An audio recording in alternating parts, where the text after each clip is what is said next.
जो बाबा साहब ने लिखा है कि एक बार जो जवाहरलाल नेहरू का नौकर था हरी, तो उसको एक सांसद का टिकट दिया गया और हरी जो है वो जीत के आया। तो बाबा साहब ने कहा कि हरी को दिया गया टिकट गली में घूमने वाले कुत्ते के गले में पड़ा हुआ पट्टे के बराबर था। तो बाबा साहब ने अपने कुत्ते से कहा था, पीटर अगर आज तू भी कांग्रेस में होता तो तू भी टिकट लेके आता और जरूर जीतता, तू जरूर एमपी बनता।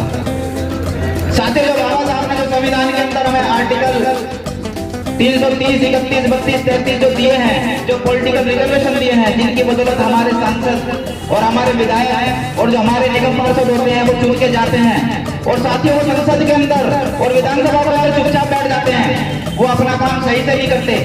तो बाबा साहब ने ऐसे लोगों के लिए ये सारी चीजें बोली थी साथियों। आज भी ऐसा ही होता है, आज भी ऐसे होता है। संसद के अंदर जो हमारे लोग बैठे हैं, आज हमारे सांसद हैं तो 14-15 सांसद हैं, लेकिन वो कोई बोलता नहीं है। वो इसलिए नहीं बोलता कि बाबा साहब ने कहा था कि जो दूसरी पार्टियों के चुनाव चिन्ह पे जो दूसरी पार्टी की विचारधारा अडॉप्ट करके जाता है वो वहां पे गूंगा बहरा बन के बैठ जाता है, उसे कुछ सुनाई नहीं देता। एक शेर मैं सुनाना चाहता हूँ कि कौन कहां से डसेगा मुझे, कौन कहां से डसेगा मुझे ये जानता हूँ, लेकिन किसी का खौफ वहां मानता हूँ। कौन कहां से डसेगा मुझे ये जानता हूं मैं, लेकिन किसी का खौफ वहां मानता हूं मैं। जंगल के हो या आस्तीन के, जंगल के हो या आस्तीन के, सांपों की सारी नस्लों को पहचानता हूं मैं। साथियों आस्तीन के सांप पहले भी थे और आस्तीन के सांप आज भी हैं। जिस समय बाबा साहब समाज के अंदर काम कर रहे थे, अगर आस्तीन के सांप नहीं होते तो आज हमारी ये दुर्दशा नहीं होती। और आस्तीन के सांप आज भी हैं, क्योंकि जो आज हमारी दुर्दशा है तो उन्हीं की वजह से है साथियों। इसी के साथ बाबा साहब की बदौलत 1932 में मिला। जब साइमन कमीशन यहाँ पे आया था तो सबसे पहला रिजर्वेशन 1932 में मिला, और जब साइमन कमीशन यहाँ पे आया था तो गांधी एंड कंपनी ने एक मुहिम चलाई थी कि जो अम्बेडकर हैं वो आपको नीचा बनाना चाहते हैं, तो इसलिए साइमन कमीशन के सामने जब जाओ तो अपनी जाति ऊंची बताना। तो साथियों बहुत सारी जातियां हैं जिन्होंने अपने आप को ऊंचा बताया और अपनी वंशावलियां लिखी। वंशावली उन्होंने अपनी पूरी किताब लिख दी, बायोग्राफी लिख दी, हम यहाँ से पैदा हुए हैं। जैसे यादवों ने बताया हम कृष्ण के वंशज हैं, जैसे जो तेली से चौरसिया जो आज के टाइम पे उन्होंने बताया कि हम तो चौरसिया हैं। जैसे नाई थे उन्होंने अपने आप को ठाकुर बताया कि हम तो ठाकुर हैं। तो उन्होंने अपने आप को बड़ा बताने के बाद साइमन कमीशन यहाँ से चला गया। तो बाबा साहब ने यहाँ दिखाया मंजर जो था, जो यहाँ लगे कुछ लोग थे, तो सबसे पहला रिजर्वेशन जो सेना में भर्ती करके बाबा साहब ने 1932 में दिलवाया था, कॉन्स्टिट्यूशन के अंदर जो बाबा साहब ने बाद में डाला वो सारी चीजें वो सब आपको पता है। तो मैं ये बताना चाहता हूँ कि वही काम जो बाबा साहब उस टाइम करना चाहते थे वो काम कब हुआ? 1991-92 में।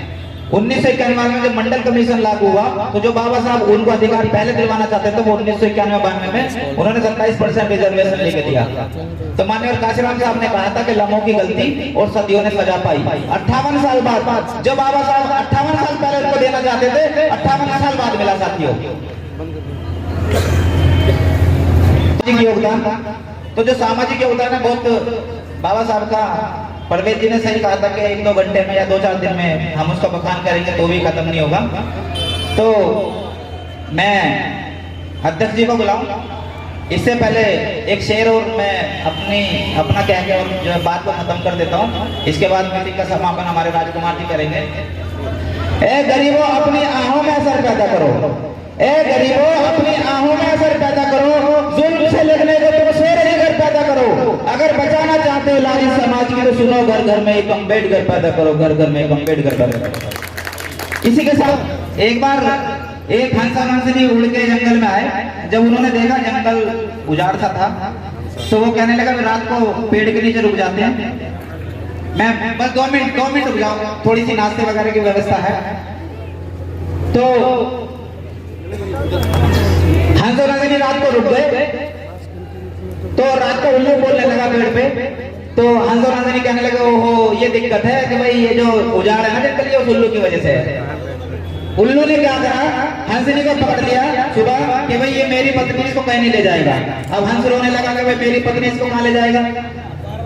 तो हंस ने क्या करा, हंस ने पंचायत बुलाई और पंचायत जो लगी तो पंचायत ने डिसाइड करा कि भाई देखो एक काम बताओ कि भाई ये उल्लू जो है ना, उल्लू तो हमारे जंगल का और हंस हंसनी जो बाहर से उड़ के आए हैं, तो एक काम करना, ये फैसला उल्लू के फेवर में देना। और उल्लू के फेवर में फैसला दे दिया। तो हंस उड़ के जाने लगा। तो हंस ने जब उड़ के जाने लगा तो उल्लू ने कहा कि भाई ठीक है, ये अपनी पत्नी जो है तेरी हंसनी, इसको ले जा, ये मेरी पत्नी नहीं है। पर तू जो रात ये कह रहा था ना कि ये उजाड़ इस उल्लू की वजह से, ये मेरी वजह से नहीं है, ये इन सरपंचों की वजह से है जिन्होंने उल्लू के फेवर में फैसला दिया। तो बहुत सारे सरपंच हमारे समाज में भी हैं जो उल्लू के फेवर में फैसला देते हैं, जो कड़वी बातों को कहते नहीं है। वीडियो कैसी लगी आप अपने कमेंट्स के माध्यम से हमें बता सकते हैं और चैनल को लाइक, शेयर और सब्सक्राइब जरूर करें। धन्यवाद।